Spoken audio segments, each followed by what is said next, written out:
എല്ലാവർക്കും നമസ്കാരം. Welcome to Dev Stokes.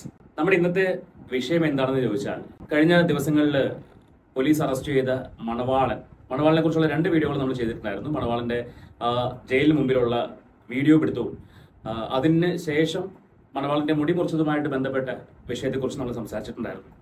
ഇപ്പോൾ ഇന്നലെ മണവാളിന്റെ കുടുംബം, ഉപ്പയും ഉമ്മയും ബ്രദറാണെന്ന് തോന്നുന്നു, ഇവർ 3 പേരും കൂടി നിന്നിട്ട് ഒരു പ്രസ് മീറ്റ്, കുന്നംകുളം പ്രസ് ക്ലബ്ബിൽ ഒരു പ്രസ് മീറ്റ് കൊടുക്കേണ്ടായി. അപ്പൊ അത് കണ്ടപ്പോൾ എനിക്ക് തോന്നിയ കുറച്ച് കാര്യങ്ങളും, ഇന്ന് ആങ്കർ ആയിട്ടുള്ള മസ്താനയുടെ ഇൻസ്റ്റഗ്രാം പേജിനകത്ത് ഒരു വീഡിയോ വന്നു. 2 വീഡിയോയും കണ്ടതിൽ വെച്ചിട്ട് എനിക്ക് തോന്നിയ കുറച്ച് കാര്യങ്ങളാണ് ഇന്നത്തെ നമ്മുടെ ഈ വീഡിയോയിൽ ഉൾക്കൊള്ളിച്ചിട്ടുള്ളത്.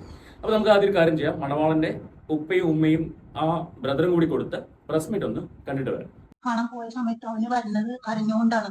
ഉമ്മ മുടി മുറിച്ചു ഉമ്മാന്നും പറഞ്ഞിട്ടാണ് കരഞ്ഞുകൊണ്ട് വരുന്നത്. അത് കണ്ട് ഞങ്ങൾക്ക് പോലും അവനെ തിരിച്ചറിയാൻ പറ്റാത്ത രീതിയിലാണ് അവന്റെ താടി മുടി മീശയും ട്രിം ചെയ്ത് മുറിച്ചു മാറ്റിയത്. അവനെ ഞങ്ങൾ സമാധാനിപ്പിച്ചതിന് ശേഷം ചോദിക്കുണ്ടായത് എന്തുണ്ടായി മോനിയാണ്. അപ്പോഴാണ് മോൻ പറയുന്നത് അവന്റെ കഴുത്തിന് കുത്തിപ്പിടിച്ച് 2 വേറെ ചവിട്ടി പിടിച്ചിട്ടൊക്കെയാണ് അവന്റെ മുടി മുറിക്കുന്നതും താടി മീശൊക്കെ മുറിക്കുന്നത്. അപ്പൊ അവന് കുഴഞ്ഞു വീണ് നോക്കുമ്പോ അവരെ വീണ്ടും അവനവിടുന്ന് കുത്തിപ്പിടിച്ചിട്ടാണ്, പിന്നെ പെരടി പിടിച്ച് കുത്തിപ്പിടിച്ചിട്ടൊക്കെയാണ്, ചവിട്ടി പിടിച്ചിട്ടൊക്കെയാണ് ഈ താടി മുടി മീശൊക്കെ മുറിക്കുന്നത്. അപ്പൊ മുറിക്കാൻ പോണ സമയത്ത് മോൻ പറഞ്ഞിട്ട് എനിക്കിങ്ങനെ ഫിലിമില് ഇതുണ്ട്, പിന്നെ കല്യാണം ഉണ്ട്, അപ്പൊ മുടി മുറിക്കില്ല, അതിന് വേണ്ടി എനിക്ക് ഫോം എഴുതി വെക്കണം, അപേക്ഷ വെക്കണം എന്ന് മോൻ പറഞ്ഞു. അത് അവര് കേൾക്കാൻ തയ്യാറായില്ല. അത് കഴിഞ്ഞിട്ട് പറഞ്ഞു എനിക്ക് എന്റെ ഉപ്പാനൊന്ന് വിളിച്ച് വിവരം പറയണം, ഉമ്മാനെ ഇനി കാണിക്കില്ല, എന്നെ ഇനി പുറത്തേക്ക് വിടുന്നുണ്ടെന്നുണ്ടെങ്കിൽ ഭ്രാന്തനാക്കിയിട്ട് ഞങ്ങൾ ഇവിടുന്ന് ഇറക്കി വിടുള്ളൂ എന്നുള്ളത്. അത് സത്യത്തിൽ അവരെ ചെയ്യും ചെയ്തു. ഭ്രാന്തനാക്കാൻ വേണ്ടിയിട്ടാണ് അവരവിടെ ഹോസ്പിറ്റലിൽ കൊണ്ടുപോയിട്ടുള്ളത്. എന്നിട്ട് അത് മാത്രമല്ല, ഭ്രാന്താശുപത്രിയിൽ കൊണ്ട് അന്ന് ഭക്ഷണം മോൻക്ക് അന്നത്തെ ദിവസം ഭക്ഷണം പോലും കൊടുത്തിട്ടില്ല അവര്. ഉമ്മയാണ് ഇപ്പൊ സംസാരിച്ചിരിക്കുന്നത്. ഉമ്മയുടെ ഇമോഷൻ നമുക്ക് മനസ്സിലാവും. ഉമ്മ വളരെയധികം വിഷമത്തോടെയാണ് മകനെ കണ്ട കാര്യങ്ങൾ വിവരിക്കുന്നത്. അതിനകത്ത് മണവാളനെ കഴുത്തിന് പിടിച്ചിട്ടൊക്കെ പോലീസുകാർ ഉപദ്രവിച്ചു, അതിനുശേഷമാണ് മുടി മുറിച്ചതെന്നൊക്കെയാണ് മണവാളൻ ഉമ്മയോട് പറഞ്ഞത്. ഇത് മണവാളൻ പറഞ്ഞൊരു സ്റ്റോറിയാണ്. ഇതിൽ എന്താ നടന്നെന്നുള്ളത് നമുക്ക് വ്യക്തമായിട്ട് അറിയില്ല, കാരണം ജയിലിനകത്ത് നടന്ന കാര്യമാണ്. മണവാളൻ ജയിലിലായതല്ല ഈ കുടുംബത്തിന്റെ പ്രശ്നം എന്ന് എനിക്ക് തോന്നുന്നു. അവന്റെ മുടി മുറിച്ചതാണ് ഇപ്പോൾ ഫാമിലിയുടെ ഇഷ്യൂ. എങ്ങനെയെങ്കിലും ഈ മകനെ പുറത്തിറക്കാൻ ശ്രമിക്കാതെ ഇപ്പൊ ഈ പറയുന്ന പ്രസ് മീറ്റ് കൊടുത്തതിന്റെ പേരിൽ പോലീസുകാർക്ക് ഇവനോടുള്ള ദേഷ്യം കൂടെയുള്ളൂ. മണവാളൻ ജയിലിലേക്ക് പോയത് സുഖവാസത്തിനല്ലല്ലോ. 2 ചെറുപ്പക്കാരെ വണ്ടി ഇടിച്ച് കൊലപ്പെടുത്താൻ ശ്രമിച്ചു എന്നതാണ് മണവാളിന്റെ പേരിലുള്ള കേസ്. അതിന്റെ എക്സ്പ്ലനേഷൻ ഒക്കെ ഈ ഉപ്പ സംസാരിക്കുന്നുണ്ട്. നമുക്ക് അതൊന്ന് കേട്ട് നോക്കാം. ഈ ഉപ്പ പറയുമ്പോൾ തന്നെ അതിനകത്ത് കുറെ അധികം സംശയങ്ങൾ കേൾക്കുന്ന ആൾക്കാർക്കുണ്ടാവും. ഞാൻ അതുകൊണ്ടാണ് നേരത്തെ പറഞ്ഞത്, ഇവര് ഈ സമയം ചെയ്യേണ്ടിയിരുന്നത് ഈ പ്രസ് മീറ്റ് വിളിച്ച് അവരോട് സംസാരിക്കുകയല്ല വേണ്ടിയിരുന്നത്. ഈ മകൻ എങ്ങനെയെങ്കിലും പുറത്തിറക്കാനുള്ള കാര്യങ്ങൾ ചെയ്യണമായിരുന്നു. ഇപ്പൊ ഈ പ്രസ് മീറ്റ് കൊടുത്തത് കൊണ്ട് എന്താ സംഭവിക്കുന്നത് ചോദിച്ചാൽ, പോലീസുകാർക്ക് അവരോടുള്ള ദേഷ്യം കൂടും. ഓൾറെഡി ഈ ചെറുപ്പക്കാരെ വണ്ടിയിടിച്ച് കൊലപ്പെടുത്താൻ ശ്രമിച്ചുള്ള കേസുണ്ട്. അതോടൊപ്പം തന്നെ ഇവൻ ഒളിവിൽ പോയത് 10 മാസത്തോളം ഒളിവിൽ പോയി. ആ ഒളിവിൽ പോകുന്ന സമയത്ത് പോലീസുകാർക്ക് നേരിടേണ്ടി വരുന്ന മേലുദ്യോഗസ്ഥരുടെ ചീത്തപ്പറച്ചിലും ഒക്കെ നേരിടേണ്ടി വരും. ആ ഫ്രസ്ട്രേഷൻ അവരുടെ ഉള്ളിൽ കിടക്കുന്ന സമയത്താണ് ഇവർ ഈ ജയിലിന്റെ മുന്നിൽ നിന്നിട്ട് വീഡിയോ എടുക്കുന്നത്. അത് റീലിന് വേണ്ടിയോ അല്ലെങ്കിൽ എന്തിനു വേണ്ടിയോ ആയിക്കോട്ടെ. ആ റീലൊന്നും വന്നിട്ടില്ല, ഒരു ചാനലിലും ഒരു പേജുകളിലും അതൊന്നും കണ്ടിട്ടില്ല. TV മാധ്യമങ്ങളിൽ മാത്രമാണ് അത് കണ്ടത്, റീലായിട്ടല്ല, വീഡിയോ എടുക്കുന്നതാണ് കണ്ടത്. പക്ഷെ ഇവിടുത്തെ വിഷയം അതൊന്നുമല്ല. പോലീസുകാരെ പ്രൊവോക്ക് ചെയ്യുന്ന ലെവലിലാണ് ഇവന്റെ പ്രവർത്തികൾ ഉണ്ടായിരുന്നത്. ഏതോ സിനിമയിൽ വിജയ് മറ്റേ ചെയിൻ ഇട്ടിട്ട് കൈപൊക്കി കാണിക്കുന്ന പോലെയും, ഞാൻ പൂർവാധികം ശക്തിയോടെ തിരിച്ചു വരുമെന്ന് പോലീസുകാരുടെ മുന്നിൽ വെച്ച് തന്നെ സംസാരിക്കുന്നു. ഇത്ര കോൺഫിഡൻസ് ഉള്ളവൻ എന്തിനാ ഒളിവിൽ പോയത്? അപ്പൊ ചോദിക്കും, മുൻകൂർ ജാമ്യം കിട്ടാൻ വേണ്ടിയാണ്. മുൻകൂർ ജാമ്യം കിട്ടുന്നത് വരെ ഒളിവിൽ പോയാൽ ആ സമയത്ത് ഉള്ളിൽ പോകണ്ടല്ലോ, തെറ്റ് ചെയ്തിട്ടില്ല അതുകൊണ്ട് ഉള്ളിൽ പോകണ്ടല്ലോ എന്ന് പറയാം. പക്ഷെ എന്തുകൊണ്ട് കോടതി മുൻകൂർ ജാമ്യം കൊടുത്തില്ല? പോലീസുകാരുടെ ഭാഗത്ത് മിസ്റ്റേക്ക് ഉണ്ടെങ്കിൽ അത് നമുക്ക് മനസ്സിലാക്കാം. പക്ഷെ കോടതി എന്തുകൊണ്ട് മുൻകൂർ ജാമ്യം കൊടുത്തില്ല? ഇവനെതിരെ വ്യക്തമായിട്ടുള്ള തെളിവുകൾ ഉള്ളതുകൊണ്ടാണല്ലോ കോടതി മുൻകൂർ ജാമ്യം കൊടുക്കാതെ റിമാൻഡ് ചെയ്യാൻ പറഞ്ഞത്. നമുക്ക് എന്തായാലും ഉപ്പയുടെ വാക്കുകളൊന്ന് കേൾക്കാം. അത് നിക്സൺ എന്ന് പറഞ്ഞിട്ടുള്ള ഒരു ഉദ്യോഗം ഞാൻ ചോദിച്ചു, ആരാണ് മോനത് ചെയ്തത്? അപ്പൊ പറഞ്ഞേ, ഇത് സൂപ്രണ്ടിനും അറിയപ്പ, കാരണം ഞാൻ ചെന്ന അന്ന് തന്നെ ഇത് മുടി വെട്ടാൻ വേണ്ടി ഞാൻ ശ്രമിച്ചു. അപ്പൊ മുടി വെട്ടാൻ വന്നിട്ടുള്ള ആളാരാന്ന് പറഞ്ഞു കഴിഞ്ഞാല്, മുടി വെട്ടെന്ന് പറഞ്ഞു കഴിഞ്ഞാല് ഫുള്ള് മുടി വെട്ടിയിട്ടത്, അല്ലാതെ മുടി. എന്റെ പൊന്നുപ്പ, ഞാൻ നേരത്തെ പറഞ്ഞു, മകനെ കൊണ്ടുപോയത് ജയിലിനകത്ത് സുഖവാസത്തിനോ അല്ലെങ്കിൽ ജയിലിനകം കാണിക്കാൻ വേണ്ടിയോ അല്ല, അതല്ലെങ്കിൽ ബ്യൂട്ടി പാർലറിൽ കൊണ്ടുപോയതല്ല, നിങ്ങളുടെ മകന്റെ മുടി ഷേപ്പിന് വെട്ടിവിടാൻ വേണ്ടി. ജയിലിനകത്ത് ഇവൻ പ്രൊവോക്ഡ് ആയിട്ടുണ്ടാവും, ഇവൻ റിയാക്ട് ചെയ്തിട്ടുണ്ടാവും. ഓൾറെഡി ദേഷ്യത്തിലുള്ള പോലീസുകാർ അവരുടെ പ്രതിഷേധം അവരും കാണിച്ചിട്ടുണ്ടാവും. ഇതായിരിക്കും സംഭവിച്ചിട്ടുണ്ടാവുക. അല്ലെങ്കിൽ ഇവിടുന്ന് ചിരിച്ചുകൊണ്ട് പോയവൻ അകത്ത് കയറിയിട്ട് കരയേണ്ട കാര്യമില്ലല്ലോ. ഇപ്പൊ പറയുന്ന കാര്യങ്ങൾ വെച്ചിട്ടുള്ള കാര്യങ്ങൾ കൂടിയാണ് നമ്മൾ സംസാരിക്കുന്നത്. നമുക്ക് ബാക്കി കേൾക്കാം. അങ്ങനല്ല, മുടി മാത്രമല്ല, പൂർണ്ണമായിട്ടും താടി മീശയും ആകെ രൂപമാറ്റം തന്നെ വരുത്തിയേക്കണം. ഈ ആളാന്നുള്ളത് ഞങ്ങൾക്ക് പോലും തിരിച്ചറിയാൻ പറ്റാത്ത രീതിയിൽ, അതായത് ഒരു മുടി വെട്ട് ആയിക്കോട്ടെ, ഞങ്ങൾക്ക് പ്രശ്നമില്ല. പക്ഷെ ഇത് മുടി വെട്ട് മാത്രമല്ല, ആളുടെ രൂപമാറ്റം മാത്രമായ രീതിയിൽ ഫുള്ളായിട്ട് മുടി, താടി, മീശ, അത് താടി ഒന്നും തീരെ എടുക്കാത്താണ്, എപ്പോഴും താടി നിലനിർത്തുന്ന ആളാണ്. താടി തീരെ അവന് വന്നതിന് ശേഷം താടി മുറിച്ച് മാറ്റിയിട്ടില്ല. ആ താടി, മുടി, മീശ ഒക്കെ അവര് മുറിച്ച് മാറ്റി. അത് കൂടാണ്ട് അവര് വേറെ ചെയ്യുന്ന ആളെ ക്രിമിനൽസിനെ കൂടെ അടിപ്പിക്കാൻ നോക്കി. ഈ മോനെ അവർക്ക് അറിയാവുന്നത് കൊണ്ടും അവര് അത് അടിക്കാണ്ട് അവനെ അവരോട് പറഞ്ഞു ഞങ്ങൾക്ക് നിന്നെ അടിക്കാൻ പറ്റില്ല എന്നും പറഞ്ഞിട്ട് അവര് ഇറങ്ങി പോവുക ചെയ്തത്. അത് 3 പ്രാവശ്യം ആ സ്ലൈം പ്രൊസീജിയർ നടത്തി 3 ടീമിനെ കൊണ്ടുവന്നു. പക്ഷെ അവരൊന്നും എന്റെ മകനെ കൈവച്ചില്ല.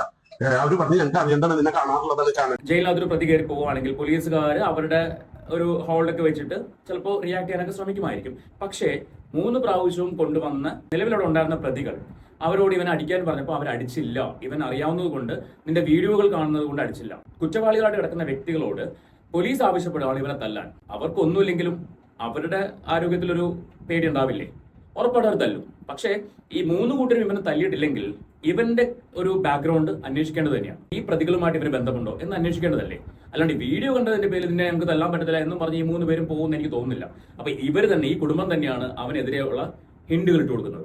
ഞങ്ങൾക്ക് തന്നെ അടിക്കാൻ പറ്റില്ല എന്ന് പറഞ്ഞാൽ അവർ 3 പേര് തിരിച്ചു പോയി. ഈ ഇത് ചെയ്തത് തന്നെ നിക്സൺ എന്ന് പറഞ്ഞിട്ടുള്ള ഉദ്യോഗസ്ഥനും ആ ഉദ്യോഗസ്ഥന്റെ കീഴില് വേറെ പേരിൽ അറിയില്ല, നമുക്ക് കണ്ടാൽ അറിയുള്ളൂ പറഞ്ഞു. വേറെ 2 ഉദ്യോഗസ്ഥർ, 2 ഉദ്യോഗസ്ഥരും ഉണ്ടായിരുന്നു എന്ന് പറഞ്ഞു.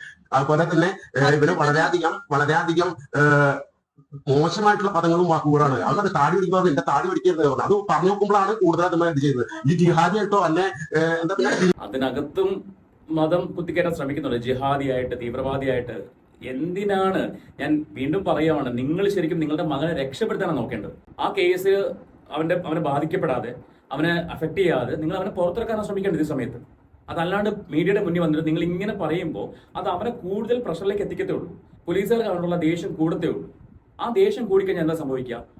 അവർക്ക് പറ്റുന്ന പോലെയൊക്കെ അവർ റിയാക്ട് ചെയ്യും. അപ്പൊ നിങ്ങൾ ഇപ്പൊ ചെയ്യേണ്ടത് അവനെ എങ്ങനെയും പുറത്തിറക്കുക എന്നുള്ളതാണ്. പക്ഷെ നിങ്ങൾ ശ്രമിക്കുന്നത് എന്താണ്? അവന്റെ മുടി മുറിച്ചു, അവന്റെ താടി കട്ട് ചെയ്തു.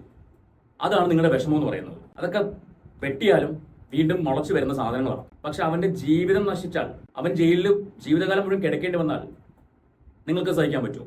തീവ്രവാദിയായിട്ടോ വളർത്താൻ ഞങ്ങളെ വിധിക്കില്ല. ഇവിടുന്ന് ഇതൊക്കെ കളഞ്ഞിട്ട് തന്നെ വിടുള്ളൂ എന്ന് പറഞ്ഞ് ആക്രോശിച്ചുകൊണ്ട് ആ നിക്സൺ എന്ന് പറഞ്ഞ ഉദ്യോഗസ്ഥനാണ് സാർ ഉപ്പന്നെ കൂടുതൽ ഇടങ്ങാറാക്കിയത്. ഇനി ഇവിടെ ഇട്ട ഒരു പറഞ്ഞ പോലെ തന്നെ ഭ്രാന്തനാക്കിയിട്ടാണ് ഒന്ന് പറഞ്ഞേക്കുള്ളൂ എന്നത് വളരെ വിഷമത്തോട് കൂടിയിട്ടാണ് അവന്റെ ഭാഗത്ത് പറഞ്ഞത്. ഫസ്റ്റത്തെ ദിവസം ചെന്നന്ന് തന്നെ അവര് മുടി മുറിക്കാൻ ആളെ കൊടുന്നു. അപ്പൊ അവര് മുറിക്കല്ലേ എന്ന് പറഞ്ഞിട്ട് കരയണത് കണ്ടു വെക്കുമ്പോ മുറിക്കാൻ വന്ന ആള് പറഞ്ഞു നമുക്ക് സൂപ്രണ്ടിനോട് ചോദിച്ചിട്ട് പോരെ മുറിച്ചാൽ മതി. അങ്ങനെ പിറ്റേ ദിവസം സൂപ്രണ്ടിന്റെ സമ്മതത്തോട് കൂടിയിട്ടാണ് അവര് ഇതെല്ലാം ചെയ്തത്. മസ്താനിയുടെ ഇൻസ്റ്റാഗ്രാം പ്രൊഫൈലിൽ കണ്ടൊരു വീഡിയോ ആണ്. ആ പെൺകുട്ടി വന്നിട്ട് എന്താണ് അവിടെ സംഭവിച്ചത്, കേരളവർമ്മ കോളേജിന്റെ ആ ഭാഗത്ത് നടന്ന സംഭവം എന്താണെന്ന് ആ കുട്ടി പറയുന്നുണ്ട്. നമുക്ക് അതൊന്ന് കേൾക്കാം. അതിന് മുൻപ് ആ കുട്ടി പറയുന്ന മറ്റു കാര്യങ്ങളും ഉണ്ട്, അതൊക്കെ നമുക്ക് കേട്ടിട്ട് വരാം. ഞാൻ ആ കുട്ടിയുടെ ഫേസ് എന്തായാലും കാണിക്കുന്നില്ല. ഹലോ, ഞാൻ മണവാളിന്റെ പെങ്ങളാണ്. കഴിഞ്ഞ ദിവസം ഉപ്പയും ഉമ്മയും ഒരു പ്രസ് മീറ്റിങ്ങും കാര്യങ്ങളൊക്കെ നടത്തിയിരുന്നു. അതിൽ കുറച്ച് കാര്യങ്ങളൊക്കെ പറഞ്ഞു, ഉണ്ടായ സംഭവങ്ങൾ എന്താണ് അതൊക്കെ പറഞ്ഞു. അപ്പോൾ അതിൽ കുറേ ആൾക്കാർ പറയുന്നുണ്ട്, അല്ലെങ്കിൽ റിയാക്ട് ചെയ്യുന്നുണ്ട്, അവൻ നല്ല കാര്യം പുണ്യപ്രവൃത്തി ചെയ്തിട്ടല്ല അകത്ത് പോയിട്ടുള്ളത്, അല്ലെങ്കിൽ നല്ലൊരു കാര്യത്തിനല്ല അകത്ത് പോയിട്ടുള്ളത് എന്നുള്ളത്. അപ്പോൾ അതിനെക്കുറിച്ച് ഒരു ചെറിയ സംഭവം.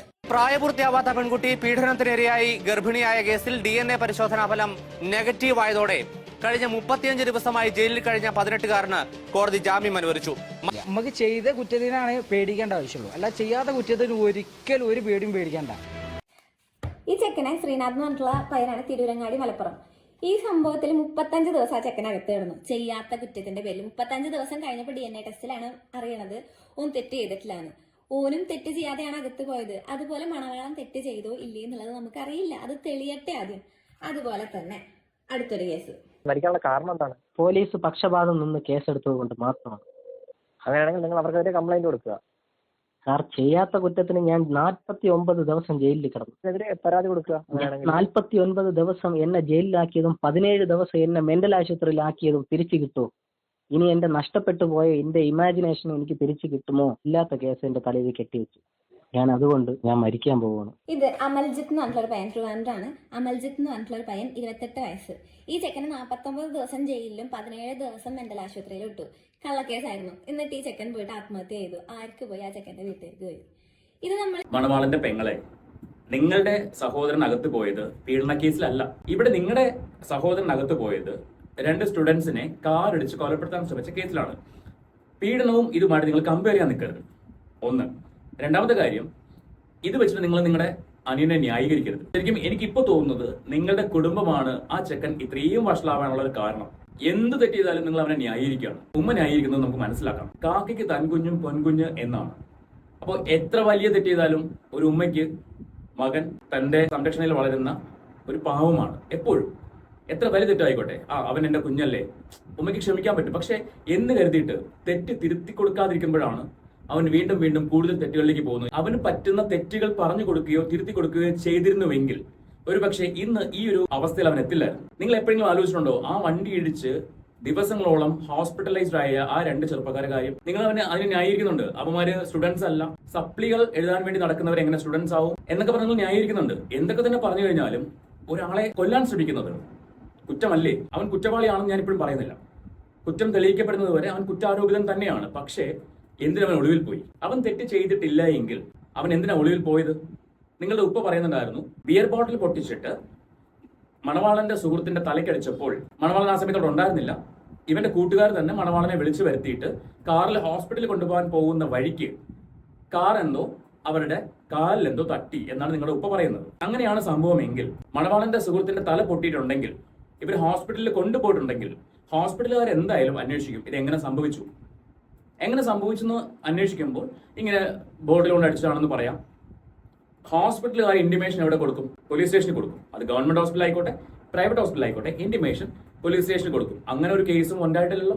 പിന്നെ നിങ്ങൾ എന്ത് തെളിവിന്റെ അടിസ്ഥാനത്തിലാണ് ആ ന്യായീകരണങ്ങൾ പറയുന്നത്? നമുക്ക് എന്തായാലും പെങ്ങൾക്ക് ബാക്കി പറയാനുള്ള കേൾക്കാം. കാരണം അതിനകത്താണ് ഈ കാര്യങ്ങളൊക്കെ വരുന്നത്. കേസായിരുന്നു, തിരിച്ച് ജയിലിൽ ഇവർക്ക് തിരിച്ച് കേസ് കൊടുക്കായിരുന്നില്ലേ? തിരിച്ച് കേസ് കൊടുത്താൽ അത്രയും നാളെ ഇത്രയും ആൾക്കാർ പറഞ്ഞുണ്ടാക്കിയ കാര്യങ്ങളൊക്കെ ഇല്ലാതെയാവും? ഇല്ലാതെയാവില്ല. നമ്മൾ ഒരാളെ കുറിച്ചൊരു കാര്യം പറയുമ്പോൾ ആദ്യം ചിന്തിക്കുക ഉള്ളതാണോ ഇല്ലാത്തതാണോ. ഇപ്പൊ മണവാളനായാൽ പോലും ഇപ്പൊ ജയിലിൽ പോയിട്ടുള്ളത് ശിക്ഷയ്ക്ക് വിധിക്കപ്പെട്ടിട്ട് പോയിട്ടുള്ളതല്ല. മണവാളൻ പോയിട്ടുള്ള ജുഡീഷ്യൽ കസ്റ്റഡിയിൽ 14 ദിവസത്തേക്ക് റിമാൻഡിലായിട്ടാണ്.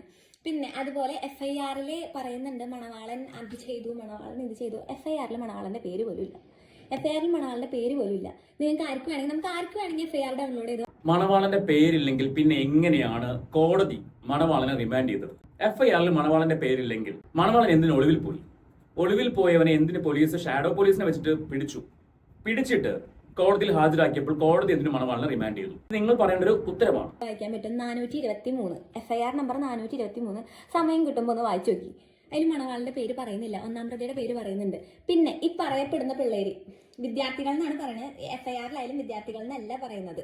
FIR-ൽ വിദ്യാർത്ഥികൾ എന്നല്ല ഉള്ളത്. നമ്മൾ ഈ 10-26 വയസ്സ് വരെ സപ്ലൈ ചെയ്തിരുന്നാലോ കോളേജിന്റെ ചുറ്റും തെണ്ടിത്തിരിഞ്ഞ് നടന്നാലോ നമ്മൾ വിദ്യാർത്ഥികളാവില്ല. അതൊരു കേസ്. പിന്നെ ഈ പിള്ളേര് വേറൊരുത്തന്റെ തലയ്ക്ക് മദ്യക്കുപ്പി കൊണ്ട് തലയ്ക്കടിച്ച് 8-9 സ്റ്റിച്ചുണ്ട്. കള്ള് കുടിച്ച് വേറൊരു പയ്യന്റെ തലയ്ക്കടിച്ച് ഇവിടെ അടിച്ച് 8-9 സ്റ്റിച്ചുണ്ട്. ആ പോക്ക് ഒരു വേറൊരുത്തനെ തലയ്ക്കടിച്ച് കൊല്ലാൻ ശ്രമിച്ച് കള്ളും കുടിച്ച് വണ്ടി ഓടിച്ച് പോണതാണ്. ആ പോക്കിലാണ് ഇവര് ഈ വീണിട്ടുള്ളത്. കാനയിലേക്ക് വീണിട്ടാണ് ഈ പരിക്ക് പറ്റിയിട്ടുള്ളത്. ഈ കള്ളു കുടിച്ച് വണ്ടി ഓടിച്ചു കഴിഞ്ഞാൽ ആരായാലും കാനയിലായാലും കൊക്കയിലൊക്കെ വീഴും ഗൈസ്.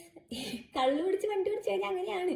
പിന്നെ ഈ പാവങ്ങളല്ല, ഈ പാവപ്പെട്ട പിള്ളേരോ അല്ലെങ്കിൽ വിദ്യാർത്ഥികൾ എന്ത് ലാഘവത്തോടാണ് ഈ പെങ്ങളിങ്ങനെ സംസാരിക്കുന്നത്?